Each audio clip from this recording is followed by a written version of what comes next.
friends. Welcome to the podcast. Today, I have a very special guest. Her name is Dr. Elisabeth Lava, or also Lawaczeck.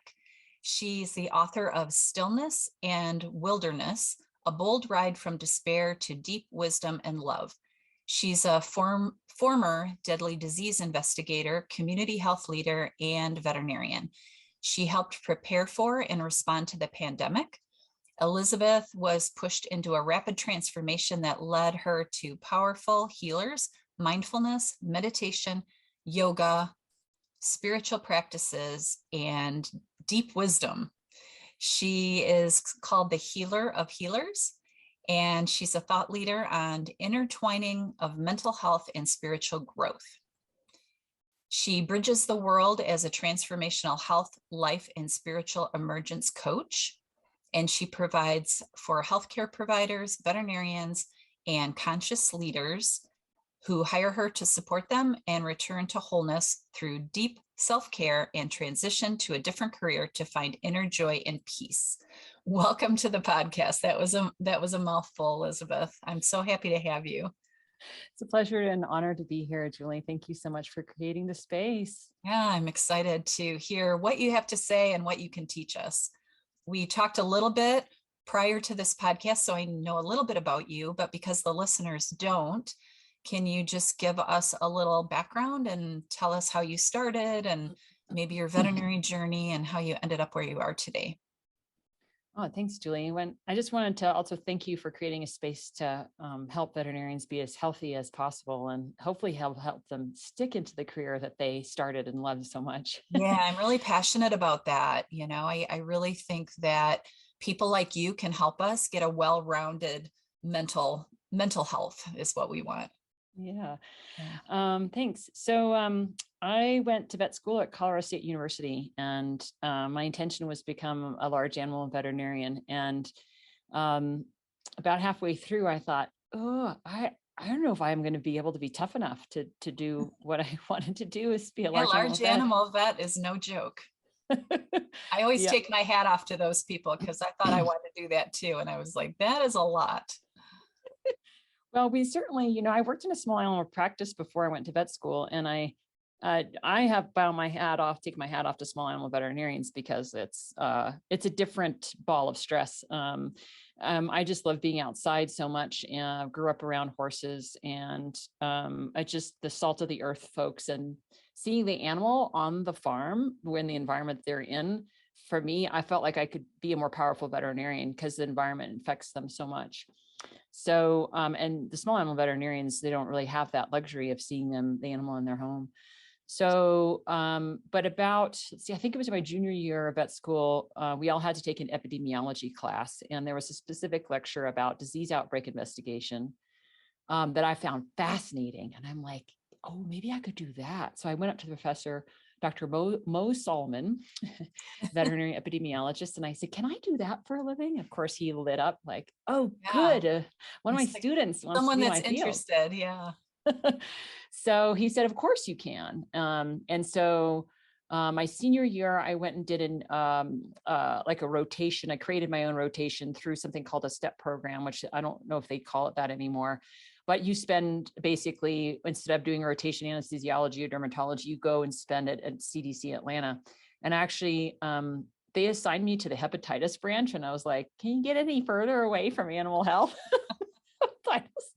So I told the lady who's in charge of the whole program, and I actually went on a grant from the AVMA.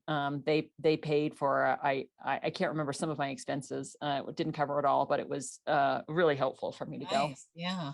Yeah. And I expressed it to her that I didn't really like being assigned to the hepatitis branch. And so an epi aid started, and we went to Rhode Island during high risk for Eastern equine encephalitis. And I was like, yay, mosquito-borne equine encephalitis, I'm on board. So I got on literally, she called me into her office and she said, if you want to go, you need to be packed and at the Atlanta airport in 3 hours. And I was like, how long am I going to be gone for? She goes, I don't know, no longer than your whole assignment will be, but it could be the whole time, rest of your time. Okay. Nice. And so some scientists, one from Atlanta and one from Fort Collins, that we merged and met there in Rhode Island. And it was a great experience, but I wasn't really quite sure that I wanted to have that type of a lifestyle. Where you had to drop everything and fly away. Yes, exactly. Yeah. But when I was in private practice, so I was like, then I met with veterinarians. So when I was in my senior year, I was like, well, what do I do now? Do I go into private practice or do I go into epidemiology? So I was on the fence. And so I met with veterinarians that are in the field actually doing epidemiology work, either at the Department of Agriculture or for a public health agency. And they all said, go be a private practice veterinarian first. It'll make you a much more powerful public health veterinarian. And I was like, okay, good. And that way too, I give the equine, large animal practice a go. I try. And How it works out. I ended up in an area that was very underserved. And so my boss was awesome and he mentored me well, but it was too much for me. I was on call, every other week, and almost every single night I was going out for multiple hours every night. And I was already so exhausted. And I happened to have landed in Western Oregon where it was the wettest winter on record in Oregon. That doesn't sound fun. So you're always out in the cold rain. Yeah. And lots of mud and really funny stories around mud. And I could handle the mud until it was like, I felt like it was in a James Herriot story. Like I'm pulling this calf out of a cow at like 2:00 in the morning with freezing rain going in my ear. And I'm laying in a ditch in the mud. Cause the cow is like laid in a cool patch of mud because it was distressed, and I'm like, okay, I am not as tough as James Herriot. I'm sorry. This is not my thing. No.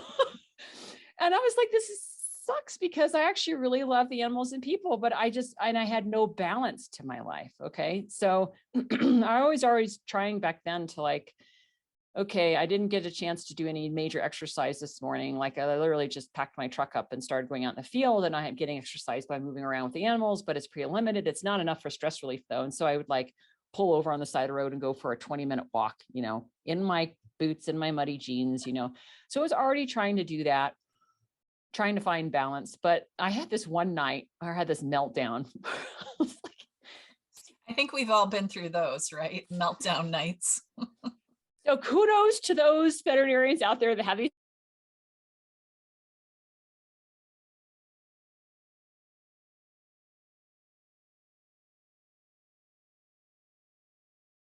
I'd already been out in 2 emergency calls, o'clock, one at 2:00, and here it's 4:00 in the morning. And I'm like going through my hamper and I'm trying to find the least muddiest jeans I could find. Can you hear me okay? Man.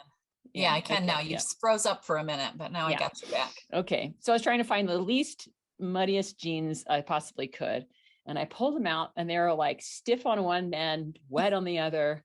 And I just swung the jeans in the air and smashed them on the floor and said, I've had it. I'm done. And then I calmed down, of course. And then I don't know, another month later, the veterinarian I was working for, bless his heart, I totally adored that mentor, but he pushed me to do sperm collection on semen collection on stud. He was like pushing me to go do it. And I had just heard a story about a veterinarian who's doing the same thing. And the mare that the stallion was mounting kicked him in the chest and killed him. Oh, Lord. And I was like, I'm not doing that. And he says, yes, you are. Huh? Yeah, I said, it's not worth it. And I said, I'm not doing that. Yes, you are. I'm like, guess what? I'm done. I told him, that's it.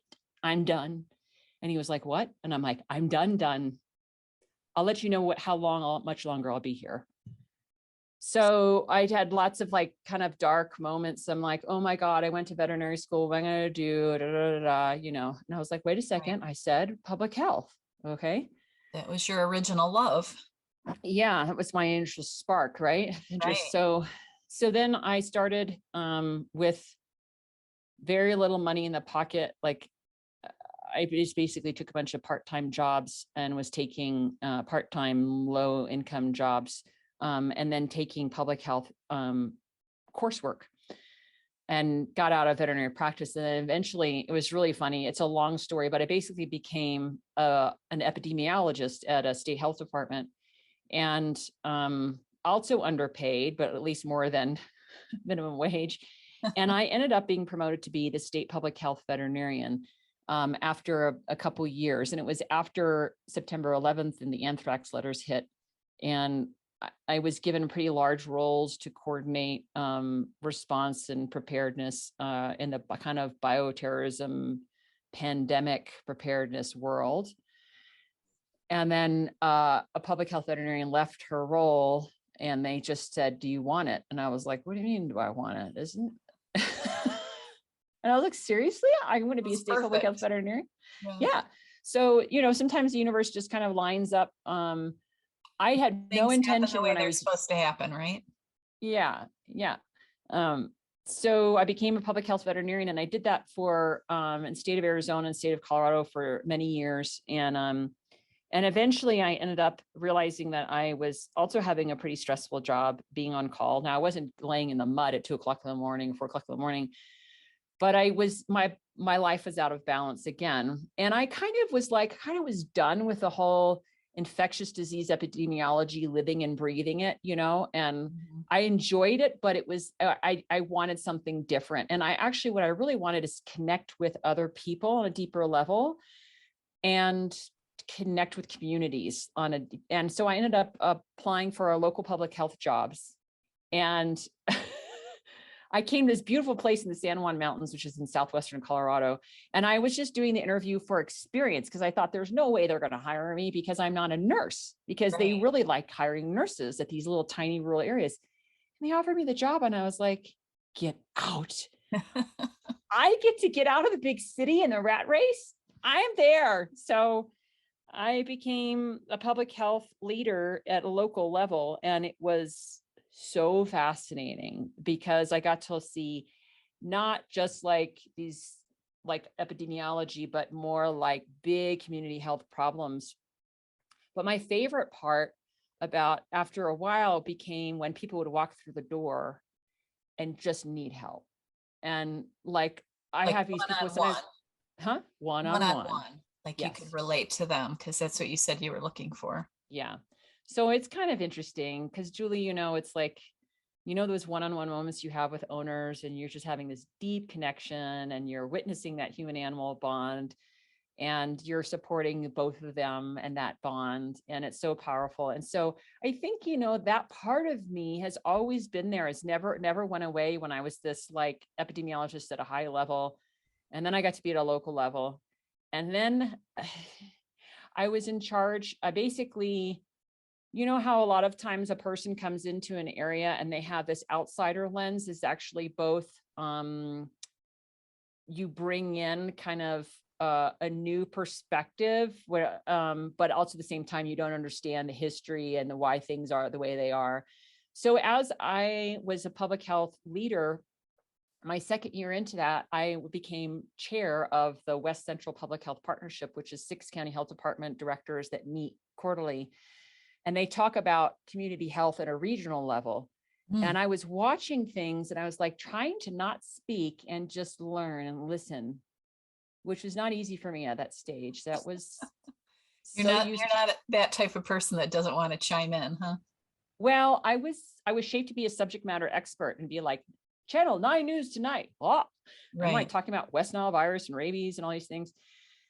And so now it was not that. I had to just listen a lot because this was a very new role for me, and understanding the community. And I have to win trust from the locals, county commissioners, town council, citizens, that people are walking through the door. They're like, who's this big city veterinarian? Why didn't they hire a nurse? So it took a long time to win trust. But anyway, I was at one of these meetings, and I saw that mental health and substance use was the biggest issue. We weren't addressing it. And I was like, what's going on there? And so I brought it up with him. We all took turns being chairs, leaders of kind of managing the meeting and the discussion. And so after 2 years, I was like, my first day, I was like, I promised myself that once it became chair, I would not let us ignore mental health and substance use. And they all just looked at me like, oh no. They didn't want to go there, huh? But they had a really good reason for it. Julie, they're like, we don't have money for that. That's the Center for Mental Health's problem, not ours. And I went, I get it. So in the state of Colorado, and I don't know what it's like in other states, but I think it's pretty similar, where you have social services or human services, and they get the funding in for mental health. And so they do things like create what they call regional behavioral health authorities. And so happens to be that the same 6-county region where the health department directors is how the state also broke up the behavioral health authority or Center for Mental Health that was regional. And they were getting all the money to address it, and we didn't have it. So we were focusing on physical health. And I'm looking at it from the big 10,000 foot perspective as best I can, maybe 1,000 foot level. Oh, and mental health affects physical health. Physical health affects mental health. We cannot silo this anymore. We have got to start thinking about this and addressing it. I'm like, well, we don't have the money.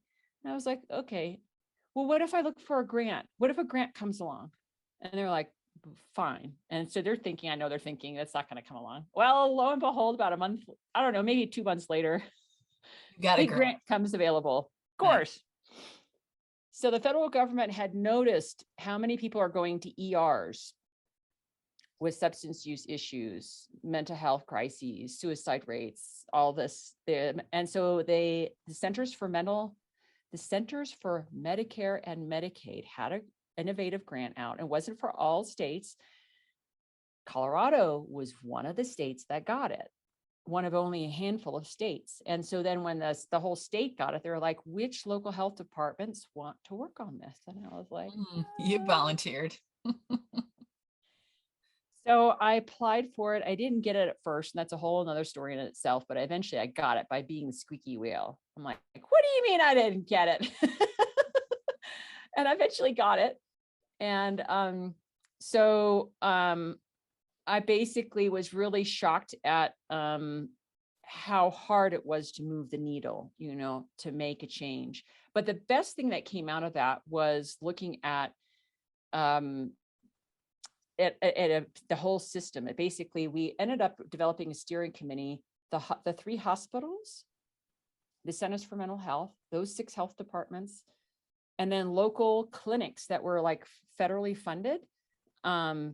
We all came together, and then I was like, we need to have EMS and law enforcement here because they're the ones that are on the ground. And the reason why I totally identify with them was because when you're a large animal veterinarian, you're the EMS, you're the you're the coming to the ambulance. rescue. Yeah. Yeah. And you're the ER too, Right. So it's like so they were included some. I think they should have been included more. And I actually don't know if that steering committee is going on because in the middle of that, I ended up having personal losses that were so profound because I was pushing myself too hard. So my personal life just crumbled. So because I was pushing myself so hard with this grant and then another grant that I had for substance use prevention in youth that was marijuana tax funded. So I had those 2 grants on top of being a health department director. And I was regionally leading that mental health one. It was too much for my personal life, and my personal life fell apart. And I became clinically depressed.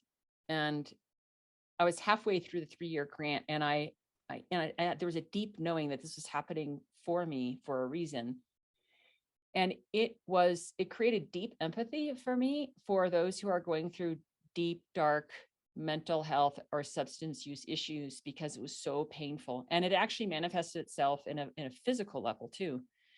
My whole body was aching. I couldn't sleep. And then we were trying to function in the world with little or no sleep. I was sleeping so I had about 8-month stretch of only about 2 or 3 hours of sleep or no sleep. And I got to the point where I had an anxiety attack, and I describe it in my book. And at the very beginning of the book, you see that I have suicidal ideation. And it was and I was like, oh, what is this? So you're working on that mental health, all that, and then this happens to you. Yep. And so it's kind of like this perfect storm of, oh, now I get it. Now this is what's happening to me. Yeah. Yeah.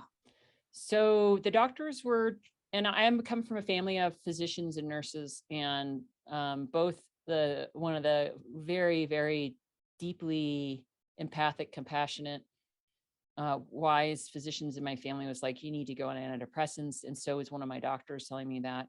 And I took the antidepressants home and I looked at the bottle and I swallowed a pill and I was crying and I was like, I don't want to take the antidepressants. And I looked at the side effects. It has like stomach issues and I already have a stomach problems. And I really liked running and exercise. That was one of my healthy coping, as long as it's balanced, right?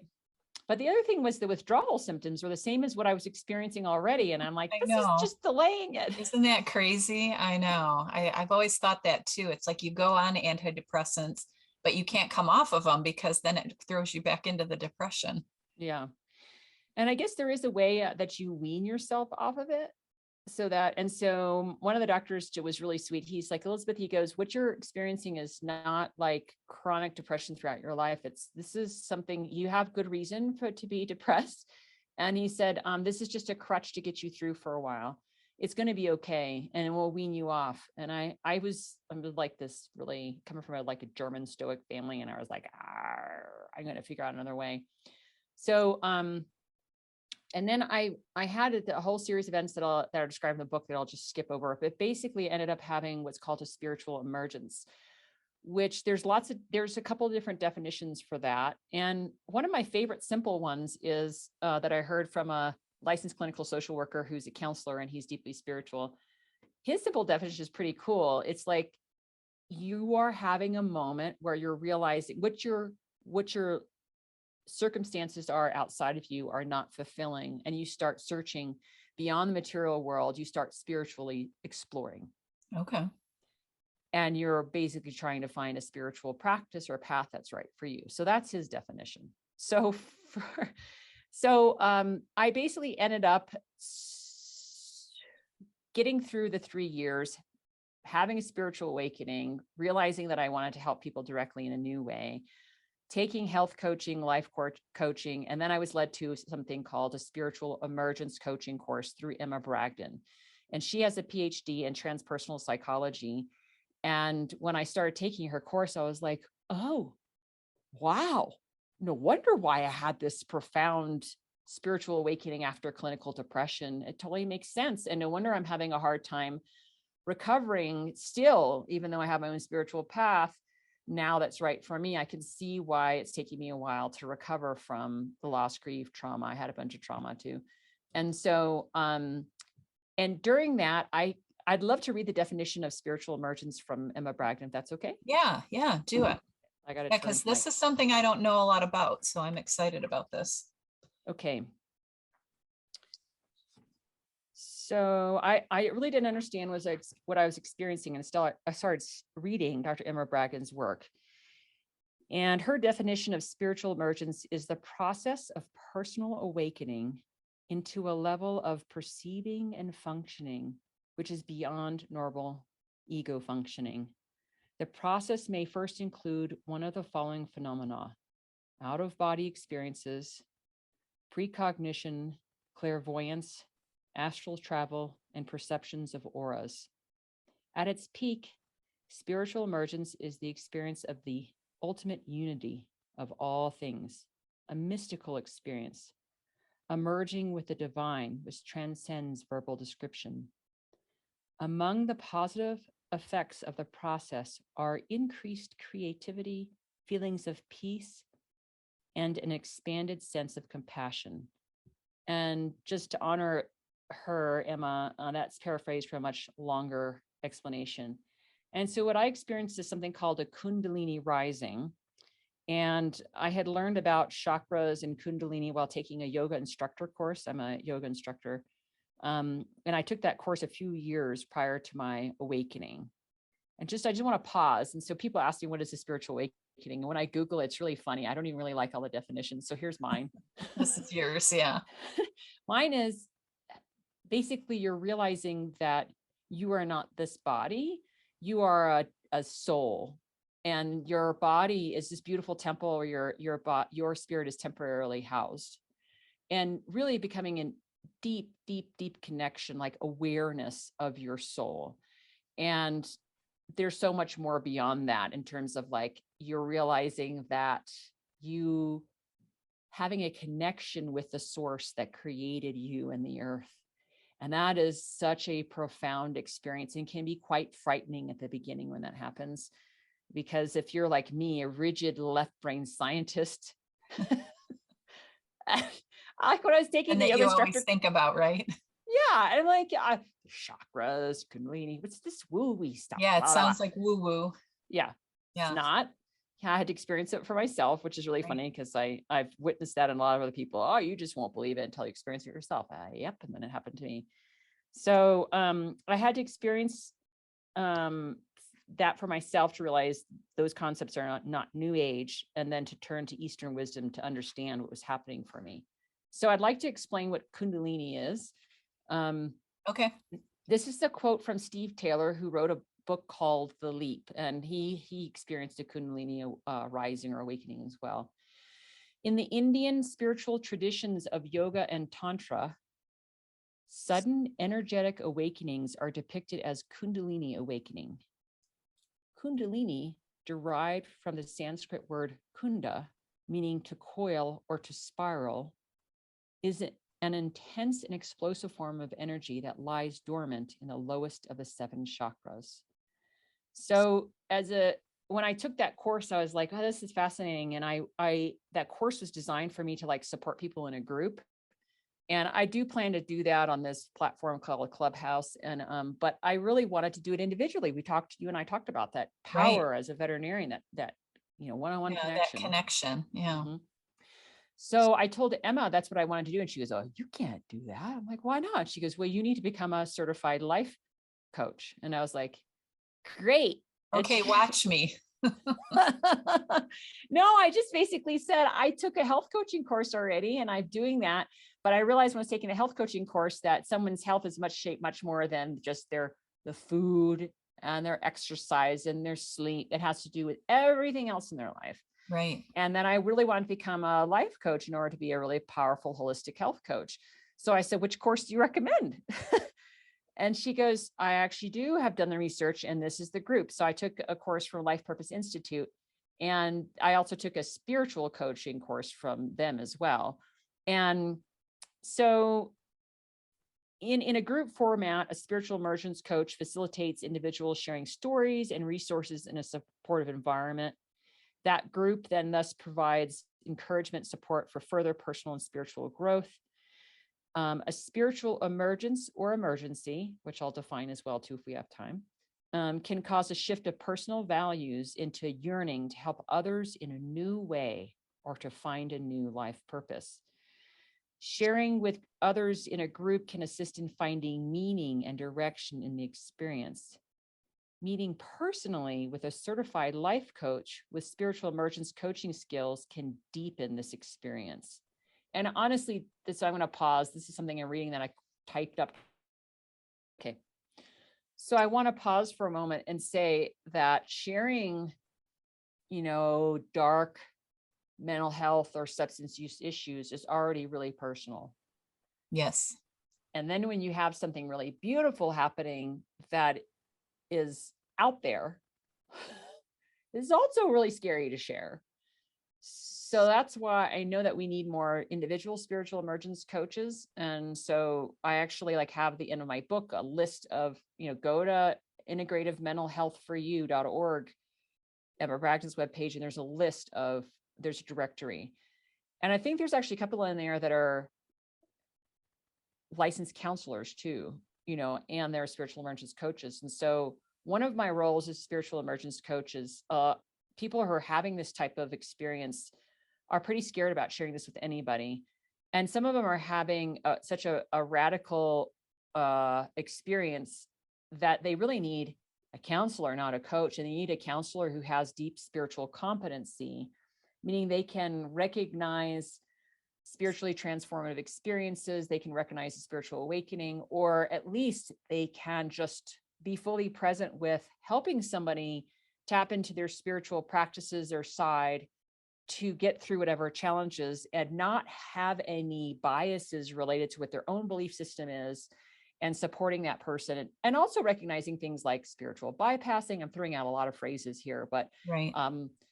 it's a lot for this one podcast, but spiritual bypassing is where you're like basically using spiritual concepts to and practices to avoid core personal work in which you really need to be doing in the three-dimensional world, both in relationships and work and responsibilities and all that. So, and how you're interacting with others. So, yeah, so that's my journey in a nutshell. Let me ask you something that just occurred to me while you were talking. Mhm. So you're talking about a spiritual awakening, which Mhm. makes total sense to me. Is this something that you would experience first and then go get your coach to get you through it? Or is this something that you can seek? Like if you say, I want to have a spiritual awakening, like I'm a Christian, so I believe in, spirituality and, and meditation. And like, I've studied a lot of that, but is it something that you just experience and then you go, oh, I think I'm having a spiritual awakening. I need to figure this out. Or is it something you can say, I'm having a rough life right now, and I would love to learn about this and help myself have an awakening? Like is it one or Yes. the other or both? It's both. Okay. So I think each soul is going to have a different experience, whether or not what's going to happen first, or if they're kind of meshed. And that's kind of what happened to me. Like it was very like at the same time, it's forced upon me, but also then I just decided to keep going. To go with it. Yeah. Don't resist that momentum of spiritual growth that was being forced upon me, mental and spiritual and personal growth. But I think that because we, all of us experience, it's interesting because I had this really powerful moment with my partner and a friend this weekend. We're reflecting on really tragic moments that each one of us have had and how we've risen out of it. And my friend said, I think what I heard is that everyone has about 3 really super dark, challenging things in their lifetime. And so we're all going to face it. Right. And so I think it really helps a lot to tap into whatever your personal growth that's already worked. And if it's not, seeking for others. And so I think most of us do seek, and even though we're not realizing it. And once you start seeking, my word of caution is use discernment. And the lovely thing about your listeners is that they're veterinarians. They've got good discernment. Mm-hmm. And yeah, they're good thinkers. Good thinkers, analytical minds, open-hearted. We didn't get into this field to make a bunch of money. We went out in the world to help animals and people. Right. And it's hard. Like, I'm sorry, but as a private practice veterinarian, and I've been out in the field, private practice veterinarians after I became public health veterinarian, both to keep my skills, to remind me what it's like to be a veterinarian, but also during investigations. And I'm like, just always bow down. And my friends from vet school and former colleagues, I'm just like, bow down. Like, it's so challenging every day. You're wanting so much to help that human animal bond, that animal getting through, and tapping into your own, no matter what happens, no matter if that animal survives, no matter what that interaction is with that client, that you are really doing an amazing job just by showing up each day and being a veterinarian. Yeah. I think sometimes we get so hung up on the outcome, and it's not really always about that. It's about you showing up and being there and helping and offering what you can offer, which sometimes isn't a lot, but you can offer emotional support. You can offer, education. There's a lot of things that we can offer, even if we can't save the pet or help the people even get through some of the tough things that they're going through. Yeah, I think we get that. Yeah. And Julie, I just want to say that I think that a lot of veterinarians not only have their own mental struggles, which I'd love to talk about, but they're also in a unique situation to see, some animal owners talk about their stuff a lot to the veterinarians more than they would their healthcare provider, because they trust the veterinarian more. I've said that a lot at my hospital, and it's kind of a joke, but it really isn't, that we should all have to go through psychology courses to go through veterinary medicine, because I really think that is a skill that would be helpful. Yes. Because we are doing a lot of psychology. We're counseling people. Yeah. And we're not trained to do that. Yeah. Yeah, a CSU required an undergraduate, a basic psychology degree, but that degree, excuse me, course, Of one course. course, Psych 101 or whatever. But it's Yeah, like just barely like opening the door to that world right. and not really giving you the skills. So may I share something for veterinarians? Yeah, absolutely. It's called mental health first aid, and it's like first aid on the mental level. So you're giving the skills to create that sacred space, that open space to listen, and then just to provide just enough support so your client, or maybe it's one of your staff, or maybe it's a loved one that you outside of work, you recognize that they're having a real mental challenge, and giving them enough, so assess, just basically asking them in a very caring way, if if it sounds like what they're sharing, are they at risk to themselves or others, and ask them then if they could use some outside support, and then getting them into the professional hands, so getting them to a professional counselor. So mental health first aid, it's very cheap to go. It used to be a 2-day course, then they got it down to 1 day. And I know they're trying to condense it to something shorter. It's probably about 6 hours now. And I really think it should be offered at every veterinary continuing education conference, large conference, Yeah, as part of, let's say, like, the Western CE in Nevada, Las right, Vegas, that'd right. be a really cool thing to have. Yes, it And would. I've actually wanted to speak at a veterinary conference and do what's called case studies, like both physicians and veterinarians love learning from real cases, and you give the signalment, Right. you give the presentation, what skill, Mm, and then what would you do next? What diagnostic tests would you do? And do it instead for, you have an animal and we're come in and there's really not much wrong with the animal. They're sharing this. What would you do next? yeah. Or maybe the animal is like, I had this happen when I was a large animal vet, where this is one farm I would have went to, and I was like, oh my God, Julie, these animals were snow and neglected.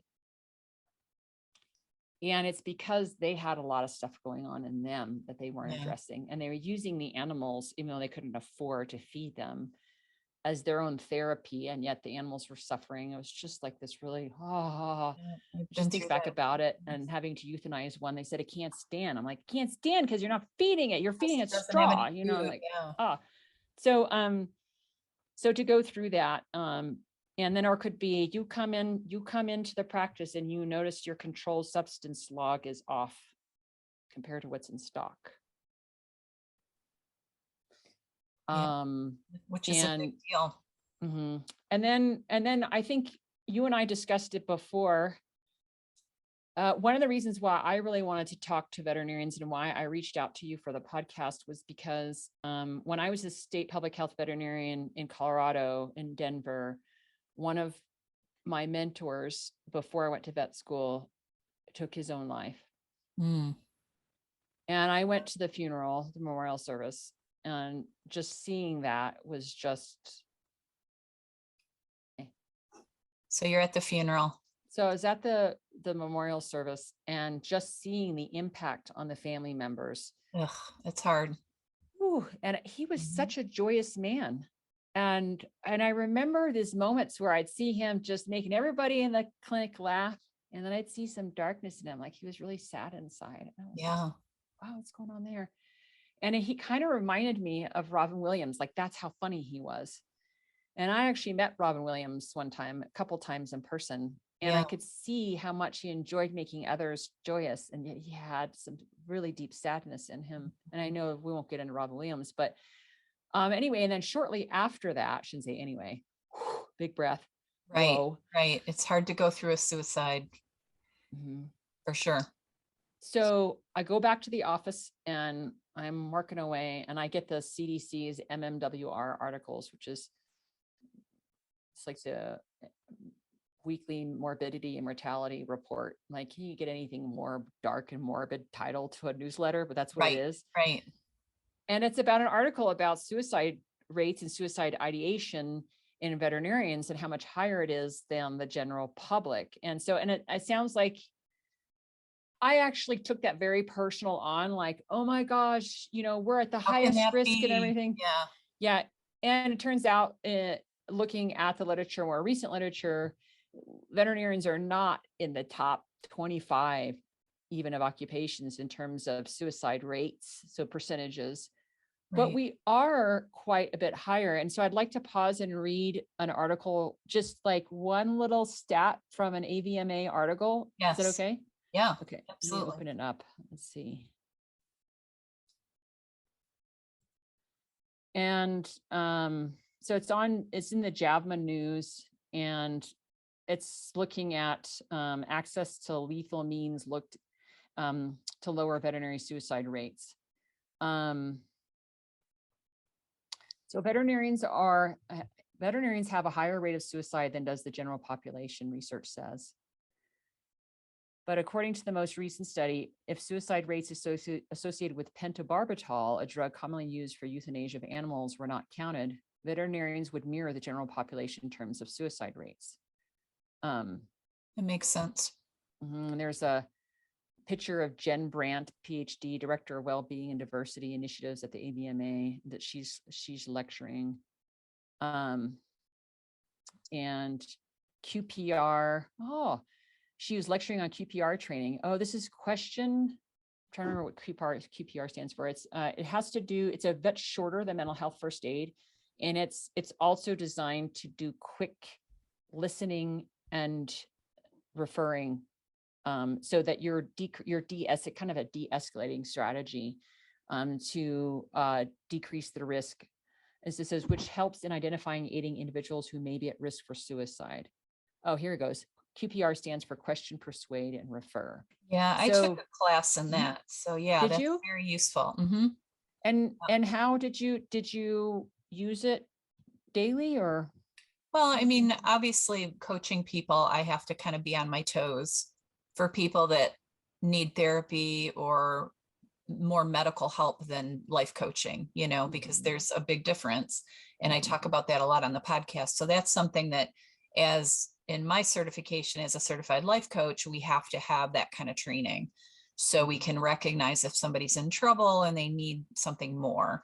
So we kind of go through that training each year to kind of stay on your toes, because I had a therapist tell me once that it's not the people that talk about suicide that usually are the ones that do it. It's the ones that don't talk about it.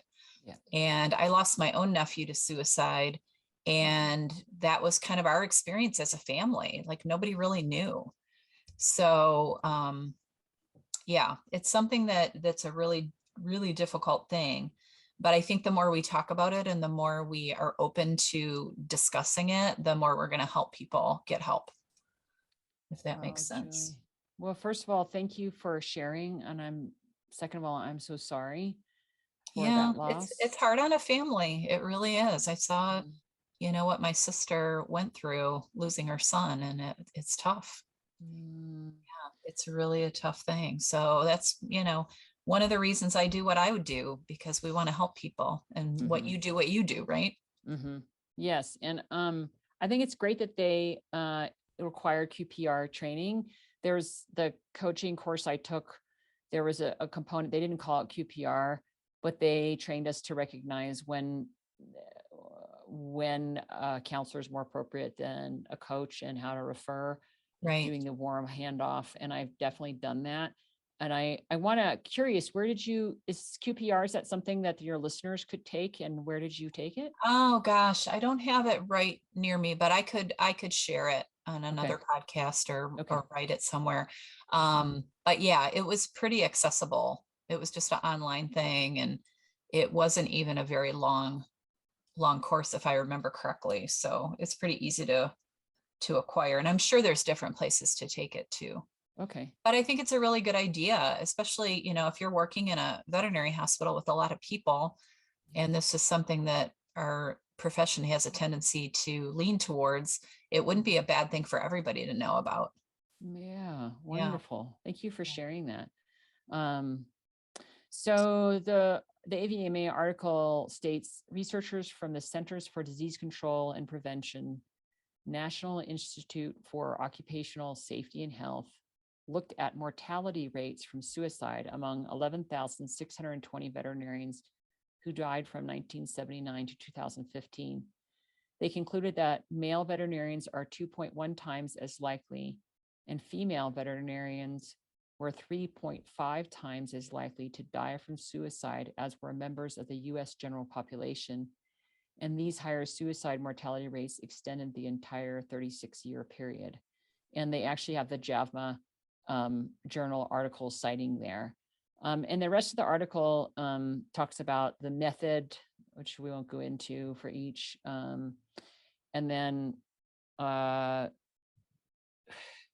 talks about phenobarbital and restricting the use. But I think you and I want to also talk about resources for veterinarians that are available in your state and in my state. Yeah, I definitely think that if somebody knows somebody that's struggling, or they're struggling themselves, that's something that we definitely want to promote, is reaching out and getting help.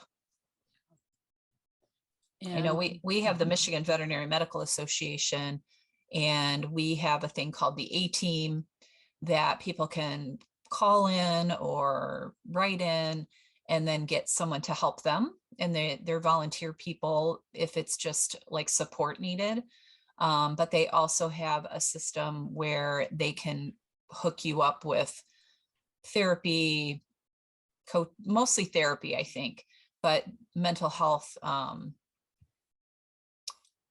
healers, I guess, or people that can work with you if you're having struggles. And so I think all of the state veterinary medical associations, I would imagine, and I know the AVMA has some resources that will help people if they reach out. And you said Colorado does as well?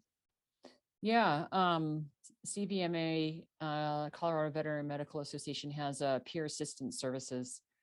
So, and their quote is, they provide services to veterinarians who are experiencing physical, emotional, psychological, or substance use problems. And they actually have a contract with a group called Peer Assistance Services. And the program is funded by license fees. So I think they want to remove the cost barrier. Mm-hmm. Yeah. And the referral can come from a friend, a family member. So it doesn't have to be the veterinarian going themselves. It could be a friend or a family member, a colleague, supervisor. And the Colorado Board of Veterinary Medicine may encourage the veterinarian to use that. And the calls are confidential. You don't need to give your name or the name of the individual. And they have a phone number here, 24-hour information line to call and how to obtain those services. And then there's this beautiful testimonial there. Yeah. So I think just knowing that those resources are available and trying to encourage people to use them is part of our mission, for sure. And then you teach a lot of techniques for your spiritual emergence, but also you do yoga and meditation and things like that. Do you want to talk a little bit about that, or do you want to save that for another podcast? No, that's great. Okay. And then you froze. That's great. Okay. Yeah. So I am a holistic health, life, and spiritual coach, because we all want to be healthy in mind, body, and spirit. So whether a person is a veterinarian, a doctor, having an awakening or not, I basically do a holistic assessment, and I ask them if in their whole, what I call a circle of life tool that I use, if I see that spirituality is something they want to tap into, improve, I'm trained to help them go deep into their spiritual path that's right for them and practices, so they can get through the challenges of life. So at the beginning of each one of my sessions, I give it as an option. And after a while, everybody wants it. I do a brief guided meditation with pranayama, which is breath work. And I experimented for a while to see like how the sessions would go with or without that guided meditation beginning. And they always were deeper. It seemed that the intuition of the client grew. They were able to more comfortable too, because the parasympathetic system was kicked in. they were able to share from a more calm, centered, grounded place. And they came up with their, I supported them through open-ended questionings and diving deep with them about what areas of the life we want to address first and what tools they already have. And then I support them in creating goals around that. It's probably very similar to what you do, Julie. Now, let's say someone is going through a pretty rapid spiritual awakening and they're spiritually exploring. I support them in doing that in a grounded way. And if they are having an experience that is a little too rapid, and they actually need a counselor, like a spiritual emergency, which is what I had. Mine was clinical depression and then a spiritual awakening. It turned a spiritual emergency and then it went to an extreme spiritual emergency, which is basically a psychological and spiritual crisis at the same time. And you basically go through almost like a series of death and rebirth in terms of who you think you are and then recreating your life and all that. So mine was so profound. I had to have a counselor. And so I can recognize when someone's having that extreme of experience, and I'm a bridge to get to them into the right counselor so that they are being supported in a way where they're not made to feel crazy. Now, some people actually might need to be put in a hospital, but some people are being put into institutions. And I'm really lucky. I started sharing with my traditional counselor some of the experience. I was like, is it normal to have like euphorias? Like you're having these like beautiful, it's almost like having sensual experiences that we have in private as you're coming out of depression. And she's looking at me like, what? And I was like, never mind. And I was like, oh Lord, if I shared with her what I'm experiencing, I would have been in an institution. And I was taking the spiritual emergence coaching course. Now that happens to a lot of people. They're put on meds and they're made to think they're crazy. And so, but some people might need to be put in an institution for a little while. So I'm not saying that there isn't a time for medication and proper care, but you don't always need that. Yeah. So it's really lovely. I absolutely love when people are like, I've already tried counselors. I'm like, well, have you really found the right one? It's almost like finding your partner, it's kind of go through the process. You have to find someone that you can talk to openly and you trust. Yep. I think that's important for sure. Yes. And do they have the right skills for whatever you're going through? Correct. As well? All of those three things, what you said, and then having that. So I love, I have a list of counselors that have deep spiritual competency. And sometimes I'll just, after a couple of sessions, I'll go, I think you need. And so my favorite clients are ones that where like, I help them get into the hands of the correct counselor, and they're alternating between a session with the counselor and then a session with me. And I make sure not to override. I'm like, so how did it go with the counselor? Like, I don't want to interrupt any work that they're doing with you. And then I help them move forward, making goals, and I keep them accountable. So, a counselor you have a session with, they're not going to be checking on you and sending you like texts and emails and you've got 12 sessions with me over the next 6 months. It's just, it takes, them going, hopefully before the session ends, let's create a plan. Let's make your next appointment. I did have a traditional counselor that did that with me really well. But a lot of counselors aren't there that like a coach is, where you have a long-term relationship and you're keeping them accountable and moving forward instead of just spinning in the past. Right. And I think a lot of counselors are recognizing that and starting to take coaching courses. Mm-hmm. Yeah, I think it's a really good marriage of two different skills, the therapy and the coaching. I think that's what's exciting about it. Mm-hmm. Yeah. So, and then there's some people that have such a dramatic spiritual awakening, they just need to be with a counselor, and then I'll support them on the other side to help them recreate their life. But I really basically, I put on yoga and meditation retreats and workshops. And so I have a piece of land here in the mountains, and so far I haven't been putting on big retreats. It's more like workshops at yoga studios that are a couple hours long. Mm-hmm. And then I had this woman fly in and she's like, I want to do a retreat with you. I'm like, I don't have a retreat set up right now. So I created a whole itinerary for her. And some of it was yoga and meditation with me. Some of it was spending some time in nature together, like us going for hikes and just kind of like connecting with the five senses and being the healing nature And then powerful coaching one-on-one and in Yeah. beautiful natural settings. Yeah. And so I love doing that. It's very rewarding. And some people will come on a retreat and that'll be it. And some people will want to coach with me long-term, 3 to 6 months. And a lot of us, every one of us struggles with bad habits. And so they'll either walk away with a deep self-care plan they'll need to implement on their own, or they will want support from me to shift those habits through accountability and continuing sessions. So that's what I do. And I just love yoga and meditation. They're both very healing. And most of my clients just absolutely love it. That's what I tend to draw in. So Awesome. That's exciting. Well, maybe because this podcast is probably getting a little bit long, maybe we could get together again. What I'd really love is for you to teach us some maybe short meditations or some skills that we can share on the podcast, or something that people can use in order, especially if they're getting high anxiety, or a lot of people deal with the thoughts that they're not good enough, that self, care would help, kind of thing, or if they're having that imposter syndrome before they go into an exam room, like it's really helpful. And I talk about this with my clients. Sometimes you have to take those little tiny short breaks in order to get yourself back in line. And I think that would be really interesting if you could talk about some of those things that you would recommend that people do. Is that something you could speak to, do you think? I would love to do that. A little guided meditation with what we call those as affirmations, is what we call that, my spiritual path, where can we do that on a podcast? Like, can we have a podcast where we do some of that? I'd love Obviously that, people Julie. can't listen when they're driving, then if they're going to meditate.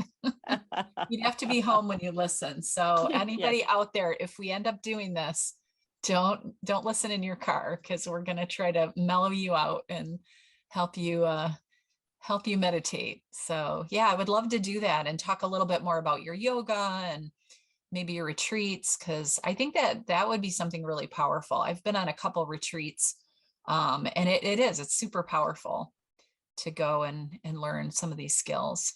Okay. So wonderful. yeah, I'd love that sounds great. I'd love to do that.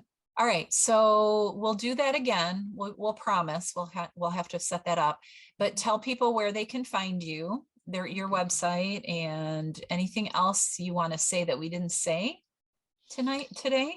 No, just thanking all the veterinarians and the family members who are listening for continuing to serve both animals and humans in a powerful way, and know that there are resources out there for you, and you are divine souls for doing the work you do. And thank you. No, I love veterinarians. They're the best, right?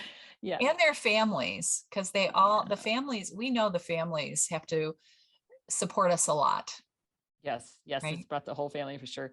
Let's see. So my webpage is Elisabeth with an S instead of a Z. So it's like Elisabeth Lava.com. And if you can't remember my name, you can also find the webpage by B. And I always think B's are miracles. So BeTrueYou.com will also take you there. My book is there. It ends with a list of resources for those who might be having a dramatic, mental health challenge.